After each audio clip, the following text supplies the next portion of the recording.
د حضرت بلال رضی الله تعالی عنہ د نبی علیه الصلاۃ والسلام د پاره د یو مشرک نه قرض اخیستل. حضرت بلال رضی الله تعالی عنہ نه یو صاحب تپوس وکړ چې د نبی اکرم صلی الله علیه وسلم د خرج خوراک پسې تنظیم. حضرت بلال رضی الله تعالی عنہ فرمایل چې نبی علیه الصلاۃ والسلام څخه به څه جمع خو پاتې کېده نه. دا خدمت ما ته سپارل شوی چې د هغې تنظیم دا و چې څوک مسلمان اوږې به راغی، نبی علیه الصلاۃ والسلام به ما ته ارشاد وفرمایو ما به د چېرته نه قرض واغستو په هغه به مې خوراک وکړو. څوک بربنډ به راغی نو ما ته به ارشاد وفرمایو ما به د چا نه قرض واغسته هغه ته به مې پیجامې واغوستولې. دا انتظام به داسې چلېدو. یو وار یو مشرک راته میلاو شو، ما ته یې وویل چې زه مالداره دولتمند یم، ته د چا نه قرض ما اخله، کله چې درته ضرورت پیښیږي ما نه قرض اخله. ما وویل د دې نه بهتره څه وي. د هغه نه مې قرض اخیستل شروع کړه. کله چې به ارشاد عالي وشوه د هغه نه به مې قرض راوړلو او حکم به مې پوره کولو. یو وار مې اودس وکړو، اذان ویلو دپاره ودرېدم چې هغه مشرک یوې ډلې سره راغی او وی ویل ای حبشي. زه هغه ته متوجه شوم نو سمدستي کنځل شروع کړل او بد ردې څه چې په خوله ورتلل وی ویل. بیا یې وویل چې میاشت ته ختمېدو کې څو ورځې باقي دي. ما وویل ختمېدو ته نږدې ده. وی ویل چې 4 ورځې پاتې دي. که میاشت ختمېدو پورې دې زما ټوله قرضه ادا نه کړه نو ته به په خپله قرضه کې غلام کړم او هغسې به چیلای سره وي څنګه چې به دې ړومبې سړولو. دا یې وویل لاړو. په ما چې ټوله ورځ څه تېرېدل په کار و هغه تېر شو. ټوله ورځ غم او تکلیف کې وم.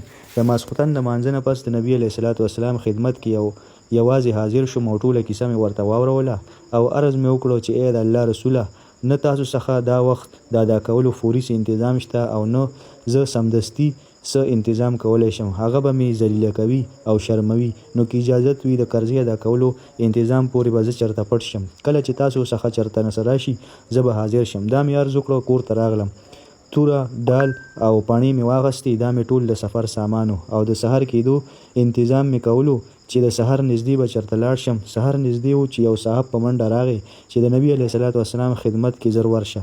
زه خدمت کې حاضر شوم نو 4 اوښې مې ولیدې چې په هغې باندې سامان بار کړی شوی و، ناستې دي.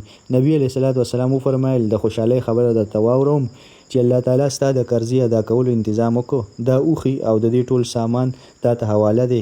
د فدق رئیس دا په تحفه کې ما ته رالیږلی دی. ما د الله تعالی شکر ادا کړ او په خوشحالۍ مې هغه واغستې لاړم او ټوله قرضه مې ادا کړه. واپس راغلم. نبي علیه الصلاۃ والسلام په جومات کې انتظار کولو. زه واپس راغلم او عرض مې وکړو ای د الله رسوله، د الله تعالی شکر دی چې الله تعالی د ټولې قرضې نه ستاسو اوږې سپکې کړئ او اوس هیڅ څیز قرضه کې باقي پاتې نه شو. نبي علیه الصلاۃ والسلام پوښتنه وکړه دا سامان نه هم څه باقي پاتې شته؟ ما عرض وکړو او جی څه باقي دی. نبي علیه الصلاۃ والسلام وفرمایل چې هغه هم تقسیم کړه چې ما ته راحت حاصل شي. زه به کور ته هغې وخته پورې نه ځم تر څو چې دا تقسیم شوی نه وي. ټوله ورځ تېره شوه. د ماسخوتن مونځ فارغېدو نه پس نبي علیه الصلاۃ والسلام پوښتنه وکړه چې هغه پاتې شوی مال تقسیم شو که نه؟ ما عرض وکړو چې څه موجود دی، ضرورتمند راغلي نه دي. نو نبي علیه الصلاۃ والسلام په جومات کې آرام وفرمایه. دویمه ورځ ماسخوتن نه پس بیا نبي علیه الصلاۃ والسلام وفرمایل چې وایه جی څه شته؟ ما عرض وکړو چې الله تعالی تاسو ته راحت درکړو چې هغه ټول خلاص شي. نبی علیه الصلاۃ والسلام د الله جل شانو حمد او ثنا وفرمایله.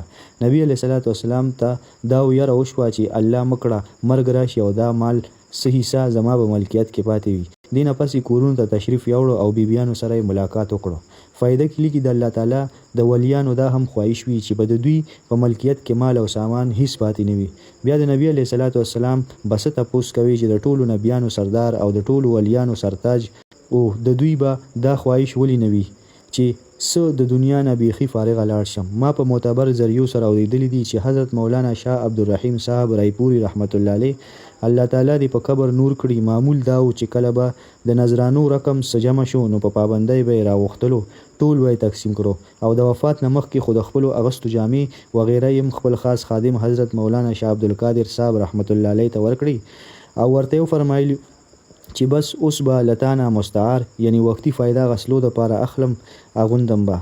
او خپل پلار رحمت الله علیه مې ډېر ځل ولیدو چې د ماښام نه پس روپۍ به ورڅخه پاتې وي هغه به یې قرض خواله ورکړي ځکه چې 100,000 روپۍ قرضدار و او دا به یې فرمایل چې دا د جګړې څیز دی، د شپې ځان څخه نه ساتم. د دې قسمه ډېر حالات د بزرګانو شته دی خو دا ضروري نه ده چې د هر یو بزرګ د یو قسم رنګ وي. د بزرګانو نه مختلف وي او د چمن په ګلونو کې د هر یو ګل شکل وسیره جدا وي.